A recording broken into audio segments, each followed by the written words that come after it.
시청자 여러분 안녕하십니까? VOA 뉴스투데이 시작합니다. 유엔 안보리가 북한의 인권 상황에 대한 회의를 개최했습니다.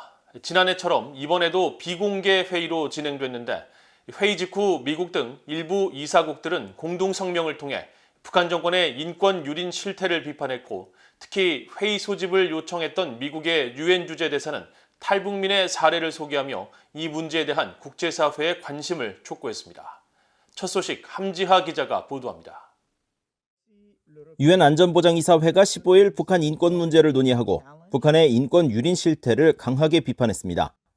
린다 토마스 그린필드 유엔 주재 미국 대사는 회의 직후 7개 나라를 대표한 공동 성명을 통해 북한 주민들이 기본적인 자유를 체계적으로 거부당하고 있다며 북한 정권을 규탄했습니다. The people of the DPRK are systematically denied their fundamental freedoms by one of the most repressive and totalitarian regimes in the world. In the DPRK, the regime continues to hold more than 100,000 people in political prison camps where they suffer abuses, including torture, forced labor, summary executions, starvation, and sexual and gender-based violence. 이날 성명은 안보리 이사국인 미국과 영국, 프랑스, 비상임 이사국인 에스토니아와 아일랜드, 노르웨이를 비롯해 이사국이 아닌 일본 등 7개 나라가 작성했으며 회의 소집을 공식 요청한 미국이 대표로 발표했습니다. 성명은 북한 정권의 인권 유린 상황이 신종 코로나 바이러스에 대한 대응 조치로 한층 더 악화됐다는 점을 지적했으며 일본인들과 다른 나라 국민들에 대한 국제적 납치와 강제 실종에 북한 정권이 연계돼 있다는 사실도 비판했습니다.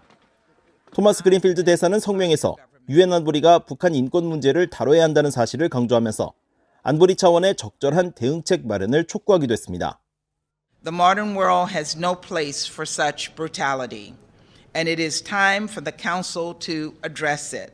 The regime's egregious human rights violations, much like its unlawful WMD and ballistic missile programs, are destabilizing to international peace and security and must be prioritized within the Council. 안보리가 북한 인권 관련 회의를 개최한 건 지난 2014년 이후 이번이 6번째며 비공개 방식으로 진행한 건 지난해에 이어 이번이 2번째입니다. 토마스 그린필드 대사는 7개국 공동성명 낭독 후 별도로 이번 사안에 대한 미국의 입장을 전하면서 전날인 14일 조이라는 이름의 탈북민과 면담한 사실을 밝히기도 했습니다. 특히 중국에서 난민으로 인정받지 못해 성노예 생활을 했던 조이는 이후 아이를 남겨둔 채 한국으로 탈출했다며 그녀는 우리가 북한의 전체주의 정권에 의한 주민들의 희생을 인식할 필요가 있다는 점을 상기시켜준다고 강조했습니다. 성명 공동 작성국인 에스토니아와 아일랜드 대표부는 각각 트위터를 통해 북한 주민들의 인권 침해와 억압 문제를 지적하면서 유엔 안보리가 이를 다뤄야 하며 내년에는 이 사안에 대한 공개 회의를 안보리 모든 이사국들이 지지할 것을 촉구했습니다. VOA 뉴스 함지하입니다. 북한 당국이 종교와 신앙을 가졌다는 이유만으로 주민들을 구금시설에 가두고 고문과 비인간적인 처벌을 자행하고 있다고 영국의 민간단체가 지적했습니다. 영국의 민간단체인 코리아 퓨처는 14일 보고서를 발표하고 지난 2019년 11월부터 올해 11월까지 2년간 탈북민 조사를 통해 종교와 신앙을 이유로 북한 당국이 주민들에게 가한 517건의 인권 침해 사례를 확인했으며 이 가운데 94건이 잔혹한 고문에 관한 기록이었다고 밝혔습니다.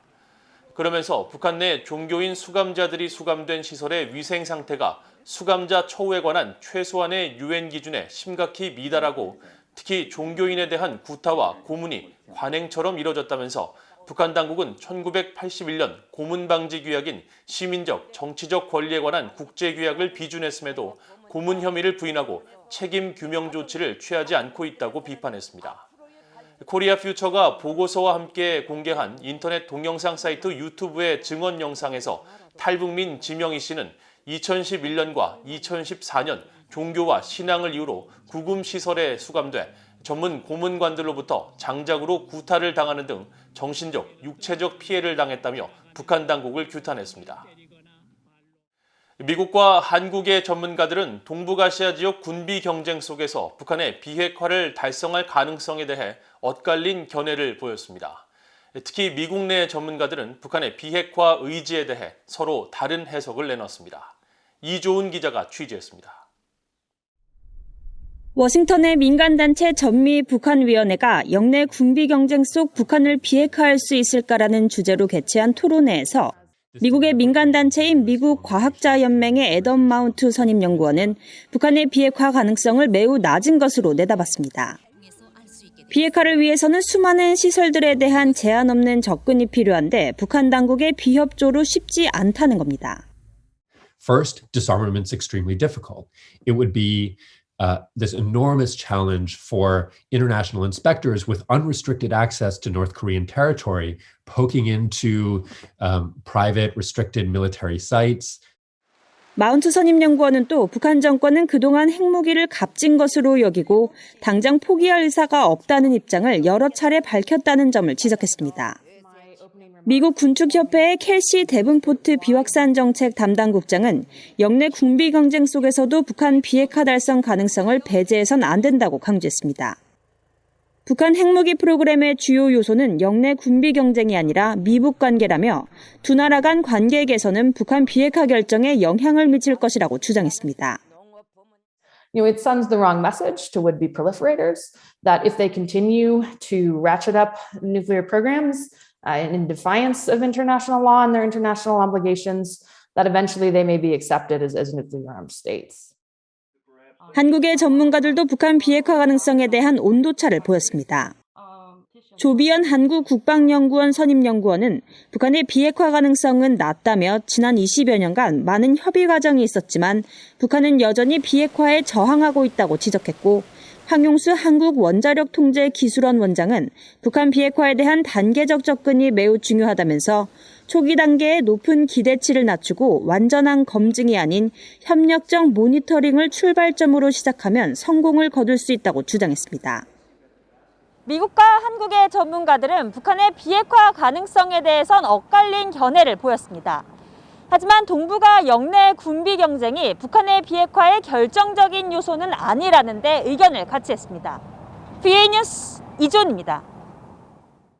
북한 주민의 영양 결핍 인구 비율이 아시아 태평양 지역 38개 나라 가운데 가장 높다고 유엔 산하 식량 농업기구 FAO와 유엔 아동기금 유니세프가 밝혔습니다.